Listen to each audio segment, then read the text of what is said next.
रशियेतल्या भारतीय एम्बसीन 71व्या स्वातंत्र्य दीस मनयलो। ह्या वेळार गोयचे उदका स्रोत मंत्री विनोद पालेकर हजर आशिल्ले। RDX Goa bureau report. अभी हमारे कॉन्सुलेट जनरल श्री अरुण कुमार जी ने सब बयान किया है। मैं ज़्यादा और कुछ नहीं बोलना चाहता, सिर्फ 2 पंक्तियाँ बोलूँगा। मैं अपने आप को बहुत सौभाग्यशाली मानता हूँ।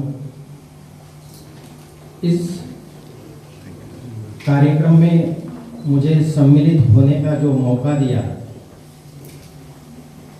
इसलिए मैं श्री अरुण कुमार जी का शुक्रगुजार हूँ।